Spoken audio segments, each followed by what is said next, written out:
Clear communication is essential in any relationship. But if you've been with someone for a bit of time, there's a distinct difference between being clear and being caught in a cycle of over-explaining. For many men, the habit of over-explaining or defending their boundaries or restating every decision becomes not only exhausting, but counterproductive. While it may seem like an effort to be more respectful or thorough, what often unfolds with continued decision-making is quiet erosion of emotional energy. Hey, I'm Todd, and thanks for stopping by. I'm a researcher, I'm a psychologist, and I help men to maintain their purpose in relationships and life in general.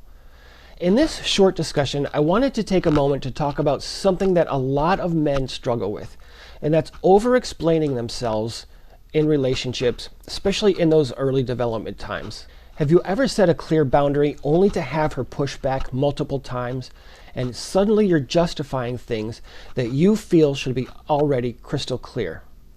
That's a form of decision fatigue, which explains that the quality of decisions declines the more we need to make those decisions.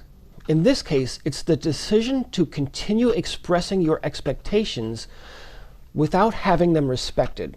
So let's unpack this a bit.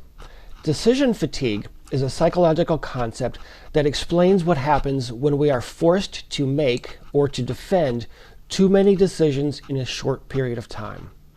Researchers have reported that repeated decision-making or justification of decisions lowers a person's ability to regulate emotions, and it can weaken willpower, and it often increases the likelihood of caving into pressure.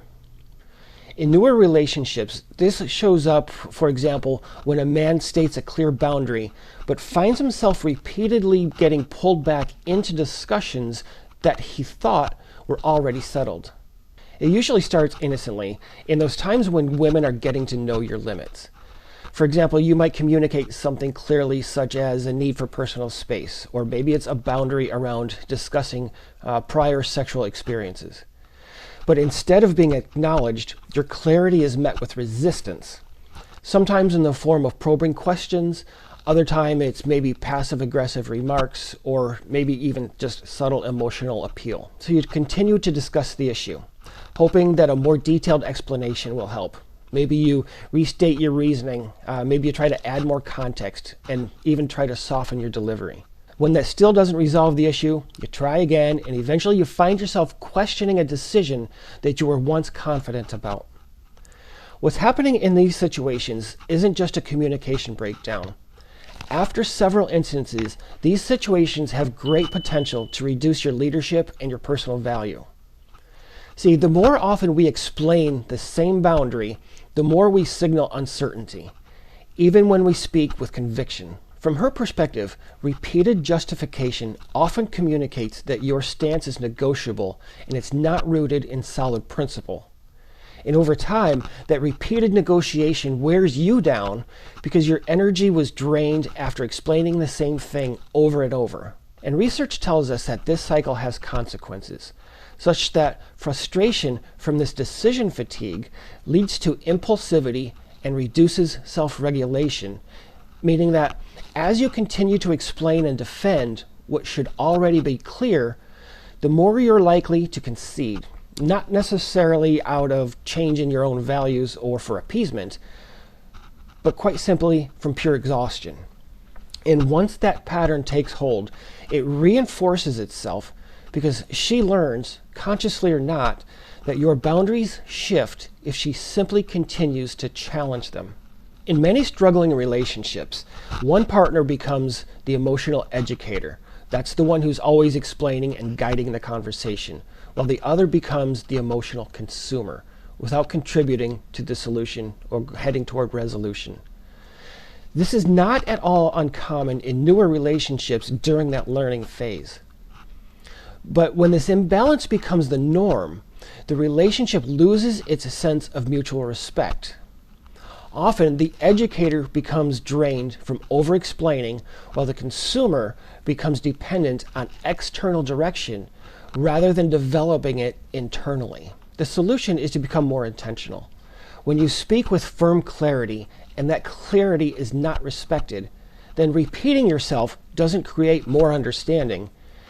Instead, it often invites more debate or over-explanation. Even if it's uncomfortable, explaining a boundary once with a firm tone is healthy. But repeating it 4 or 5 times, especially in a short period of time, turns the conversation into a negotiation rather than a statement of values. Of course, this doesn't mean that you dismiss her feelings or refuse to engage in healthy discussion or to refuse to grow in the relationship. But it does mean that it's important to recognize the line between healthy discussion and emotional frustration through decision fatigue. When a decision has been clearly communicated and your reasons should be understood, even if she doesn't agree with them, it's appropriate to reinforce the boundary through action rather than repetition. The first step is to reframe your approach instead of rephrasing your point. Do it calmly and state the importance of the boundary and the need for it to be respected. Let her know that you're not asking for permission and that you're not trying to change her values either. You're asserting the standard by which you choose to live and choosing to disengage from cycles that drain you unnecessarily. If you find yourself in this situation and you're interested in continuing the relationship, but the pattern has become concerning, you can reestablish your expectations with a clear statement along the lines of, "You've dismissed the same boundary more than once and expected me to keep explaining it. I want to make it clear that we continue together only if you're willing to respect what's already been made clear." A response like that resets the dynamics and it invites cooperation while giving her the opportunity to either accept your expectation or she can decide that she's unwilling to by removing herself from the relationship entirely. Ultimately, the strength of masculine communication is not in repetition. It's in clarity followed by consistency. So let me know your thoughts about decision fatigue in relationships and constantly explaining or justifying expectations. Does this nail it, or am I off on some of the aspects? For more resources, check the links in the video description, and you'll also find my contacts there as well. I'll see you next time.